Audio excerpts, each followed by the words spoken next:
옛날 시어머니하고는 달라요. 요즘 시어머니들은 딸 같은 며느리를 요구하지 않아. 며느리의 도리를 요구하죠.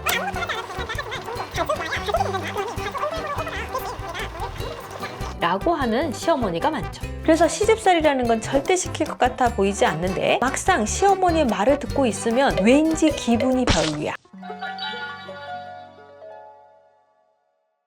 피디님, 일반적으로 고부 갈등하면 누가 상담을 찾아올 것 같아요? 며느리 아니면 남편 아닐까요? 정말 많은 며느리들이 찾아오던 시절이 있었죠. 제가 10년 정도 됐잖아요. 부부 상담을 하던 초창기 시절에는 정말 며느리들이 많이 찾아왔어요. 근데 한 3, 4년이 지나니까요. 그때부터는 남편들이 그렇게 많이 찾아오더라고요. 물론 지금은 부부들이 많이 찾아오기도 하는데 트렌드가 바뀌고 있습니다. 시어머니가 찾아오세요. 시어머니가 며느리랑 잘 지내고 싶은데 방법을 잘 모르겠다라고 하시면서 상담을 오시는 경우가 굉장히 많아요. 제가 최근에 기억에 남는 상담 사례가 하나 있어요. 제가 여기서 다 사례를 소개를 해드릴 수는 없으니 고정 댓글에 카페 링크를 달아놨으니까요. 들어오셔서 한번 확인해 보시면 좋을 것 같아요. 자, 요즘 며느리들이 싫어하는 시어머니 유형은 옛날하고 많이 달라졌어요. 옛날 시어머니 스타일을 먼저 알려드릴게요. 옛날 시어머니들은 딸 같은 며느리를 요구하죠. 우리 며느리들이 애교가 있게 해주기를 원해요. 어머니 같이 밥 먹으러 가요. 같이 쇼핑 가요. 어머니 식사는 잘 하셨어요? 전화도 자주 해주고 이런 걸 요구하는 시어머니가 정말 많았거든요. 근데 되게 웃긴 게 뭔 줄 알아요? 자기 딸도 그렇게 행동을 안 해. 그런데 딸처럼 행동했으면 좋겠다는 며느리를 요구한다는 거죠. 약간 이런 구시대적 사고방식을 갖고 있는 시어머니가 생각보다 꽤 많습니다. 우리 시어머니들이 왜 고부 갈등이 생기냐면 며느리가 들어왔다, 집에 시집을 왔다 이 개념을 갖고 있기 때문이에요. 내 아들을 장가 보냈다, 그래서 둘이 같이 산다 이게 아니고 남의 사돈이 키워놓은 아이를 우리 집에 데리고 들어왔다는 느낌이 든다는 거죠. 그래서 나는 딸 하나 더 드렸다고 생각한다 이런 말도 안 되는 오류를 범하는 거죠. 결혼은요, 남이었던 사람이 갑자기 가족이 되는 문화예요. 남편 안 만났으면 시어머니를 만났을까요? 절대 만날 일이 없죠. 길다가 모르는 사람이랑 똑같은 거죠. 오늘 만났는데 그 다음 날부터 만부전화하고 이걸 요구하는 것 자체가 말이 안 되는 거 아니에요? 진짜 가족이 되기 위해서는 정말 많은 배려와 시간이 필요하죠. 이게 문제가 되는 이유는 우리 가족은 어때? 여러분이 핏줄도 나눴지만은 같이 한 시간들이 있잖아요. 그래서 더 가족이라는 친밀감이 커지는 거죠. 근데 막상 시어머니라는 존재는 남편 안 만났으면 만날 일이 없는 아주 낯선 존재예요. 그런 분하고 오늘 만나가지고 상견례 했는데 그 다음 날부터 안부 전화를 요구하는 것 자체가 말이 안 되는 거 아닙니까? 거기다가 애교까지 부리래. 이게 말이 돼요? 낯선 사람한테 어떻게 애교를 부립니까? 라고 이 구시대적 시어머니 사고를 가지신 분에게 말을 하죠. 그런 분들의 대다수는 뭐라고 얘기하냐면 자기가 엄청 며느리를 예뻐한다고 얘기하세요. 또 내가 예뻐가지고 뭘 사주고 싶고 백화점도 데려가고 싶고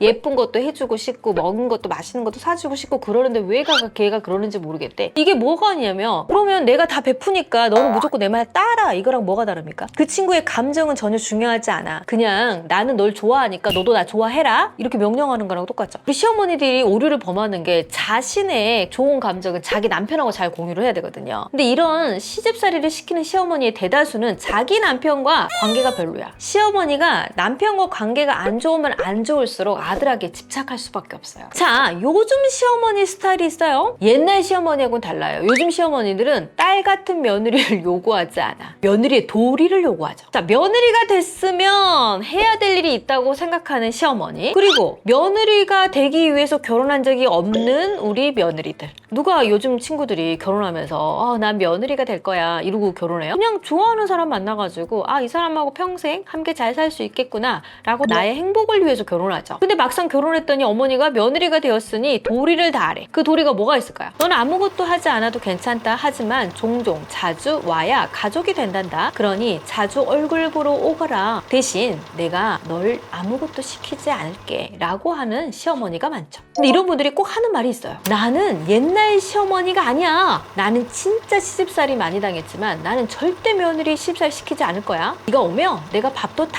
차리고 설거지도 난 시키지 않는다. 너는 와서 밥만 먹으렴. 그래서 이런 분들은요, 며느리가 한 달에 몇 번 와야 되느냐에 대해서 얘기를 하시면서 의무적으로는 한두 번, 그것뿐만이 아니고 집이 가까우면 수시로 전화해서 집에 와서 밥을 먹고 가라고 하죠. 그래서 겉으로 봤을 때는 굉장히 우아한 시어머니처럼 보입니다. 그래서 시집살 시집살이라는 건 절대 시킬 것 같아 보이지 않는데 막상 시어머니의 말을 듣고 있으면 왠지 기분이 별로야. 그래서 전 요즘 이런 시집살이를 우아한 시집살이라고 합니다. 근데 예를 들자면 아무리 어머니가 다 차려놓아서 가서 밥만 먹는다고 해도 아이를 데리고 움직이는 것도 힘들고요. 그리고 정해놓은 시간에 가는 것 자체가 굉장히 숙제처럼 느껴질 수밖에 없죠. 퇴근해가지고 이번 주는 좀 아무 일도 없어. 좀 쉬고 싶어. 근데 불이 나게 전화 와가지고 와라. 그러면 씻어야죠. 옷을 입어야죠. 정돈해서 가야죠. 또 갈 때 그냥 갈 수 있나요? 빈손으로 갈 수 없으니까 또 뭐라도 챙겨갖고 가야죠. 그리고 좀 긴장 상태 있잖아요. 그러니까 하루를 갔다 오면 밥만 먹고 오는 게 아니고 굉장히 피로도가 높을 수밖에 없죠.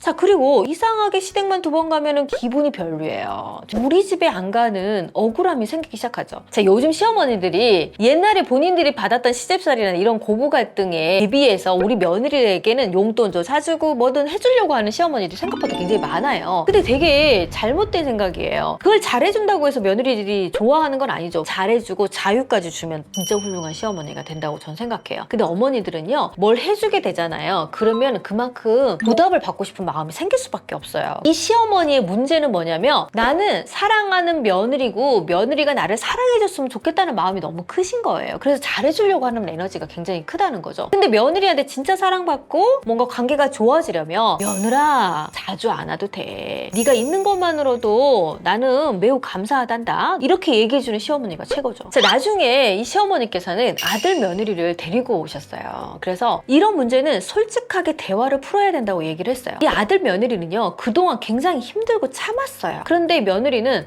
남편과의 관계에서 좀 갈등이 생기는 게 싫었기 때문에 웬만하면 남편을 맞춰주려는 에너지가 굉장히 강했고, 또 남편도 본인이 어머니하고 관계에서 좀 삐그덕거리는 그런 불편함이 싫었기 때문에 자기도 힘들었지만 어머니의 말을 다 맞춰주고 있었던 거죠. 시어머니, 아들, 그리고 우리 며느리까지 다 각자 서운한 마음이 쌓여가지고 팡 터진 거예요. 이때가 제일 위험합니다. 여러분이 감정, 여러분의 생각을 설명할 수 있는 능력을 키우셔야 돼. 그걸 막 비판적으로 하라는 얘기가 아니고 나는 이런 마음이 든다. 이게 굉장히 중요하다는 거죠. 근데 우리나라 문화가 뭐가 문제가 있냐면 감정을 강요해요. 감정을 강요한다는 것은 이런 거예요. 예를 들어 지금 우리 PD님이 예쁜 아이가 있잖아요. 그 아이가 지금 여기 센터에 놀러 왔다고 쳐요. 이 아이가 너무 예쁘겠잖아요. 그쵸?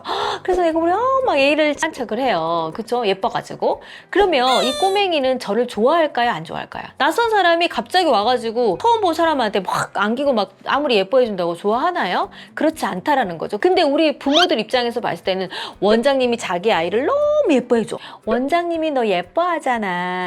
원장님이 너 좋아서 그래. 이렇게 설명한다는 거예요. 이거는 아이에게 감정을 강요하는 일이에요. 이런 감정들을 어릴 때부터 이렇게 누적이 되잖아요. 그럼 성인이 돼서도 당연하게 타인의 감정에 대해서 그대로 받으라고 하죠. 어머니가 예뻐하니까 너도 예뻐해야 돼. 이건 안 되는 거예요. 제가 이 얘기를 왜 했냐면 이 시어머니는 너무 예뻐하는 며느리라고 생각하고 하는 행동들 때문에 이 며느리가 힘들다고 얘기를 하니까 그게 너무 서운한 거예요. 그래서 제가 이 얘기를 해드린 거예요. 감정이라는 것은 강요할 수가 없다는 거에 대해서. 자, 이렇게 상담을 하고 나서 이분들은 어떻게 됐을까요? 이제는 적당한 거리를 두고 살아가고 계십니다. 그 적당한 거리 찾기가 매우 어려워요. 가족은요, 서서히 천천히 만들어져 가는 거라고 생각합니다. 특히 서류상 묶인 가족은요. 그럼 이 서류상 묶인 가족은 가족이 되는 시간이 필요한 거예요. 근데 이렇게 갈등을 증폭된 상태에서 다시 가족이 되기 위해서 노력하려면 더 어려워요. 이때는 상처를 치유하는 시간이 필요해서 조금 거리를 두셔야 돼. 부부끼리의 시간을 좀 보내고 좀 안전해지고 난 다음에 그때부터 다시 시댁을 방문하는 게 좋아요. 생각보다 이런 문제로 갈등하고 고민하는 사람이 너무너무 많습니다. 제가 많은 분들에게 이 문제는 이렇게 해야 된다, 저렇게 해야 된다 영상으로 굉장히 많이 설명을 드리지만 막상 현실적으로 자신의 문제에다가 적용시켜서 사용하기에는 굉장히 어려울 때가 많아요. 자, 여러분이 이 고민을 하고 있다면 여러분만 고민하고 있는 게 아니고 굉장히 많은 분들이 비슷한 고민과 갈등으로 저희 센터에 오신 분들이 많아요. 그래서 카페에 가시면 이분들이 갈등을 어떻게 해결했는지에 대해서 후기가 굉장히 많이 적혀져 있습니다. 그런 걸 참고해서 보시면 여러분의 문제도 해결해 가실 수 있다고 봅니다.